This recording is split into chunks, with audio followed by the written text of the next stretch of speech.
সম্মানিত উপস্থিতি, সমস্ত শ্রোতা এবং দর্শকবৃন্দ, আমরা গীবত অধ্যায়ের বা জবান সংরক্ষণ অধ্যায়ের চতুর্থ ভিডিওতে আরেকটি অত্যাধিক গুরুত্বপূর্ণ হাদিস নিয়ে আলোচনা করবো ইনশাআল্লাহ।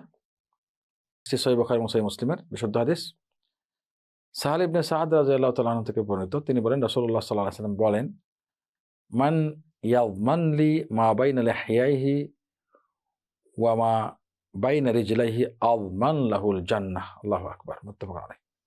মহানবী বলেন, সুসংবাদ দিয়েছেন উম্মতকে, সমস্ত উম্মতের জন্য সুসংবাদ, যে ব্যক্তি আমাকে দুই জিনিসের গ্যারান্টি দিবে, জমানত দিবে, দুটো জিনিসের জমানত বা গ্যারান্টি দিবে, আমি তাদের জান্নাতের গ্যারান্টি দিচ্ছি, জমানত দিচ্ছি। সুবহানাল্লাহ, আল্লাহু আকবার। দুই জিনিসটা কি? একটা হলো দুই চোয়ালের মাঝখান অর্থাৎ জিহ্বা, আর একটা হলো দুই রানের মাঝখানের স্থান, যেটা লজ্জাস্থান বলি আমরা।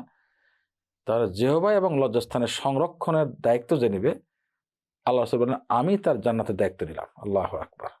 অর্থাৎ জিহ্বা এবং লজ্জাস্থান সংরক্ষণ হেফাজত করার জামানত যে দিবে আমাকে, আমি তার জান্নাতের জামানত দিচ্ছি। সুবহানাল্লাহ। কিন্তু ব্যাপারটা তো এত সহজ না। জবান সংরক্ষণ করতে হবে, কোনোভাবে হারাম কাজ, হারাম কথা মুখ দিয়ে বের করা যাবে না জিহ্বা দিয়ে। এবং লজ্জাস্থান, যেটা মানুষের ইন্টারেস্টের জায়গা, সেখানেও হারাম কাজে কোথাও ব্যবহার করা যাবে না, এবং এটা নিয়ে চিন্তা ভাবনাও করা যাবে না। হারাম কাজে ওটাকে ব্যবহার করা যাবে না। হালাল পথ ছাড়া, সেটা হলো বৈধ স্ত্রী ছাড়া অন্য কোথাও এটাকে ব্যবহার করা যাবে না। এই জন্য মহানবী সাল্লাল্লাহু আলাইহি ওয়াসাল্লাম স্ত্রী সহবাস যদি কেউ করে, স্ত্রীর সঙ্গে যদি হালাল কাজ করে, এখানেও সওয়াব সদকা বলেছেন, এটাও সদকা।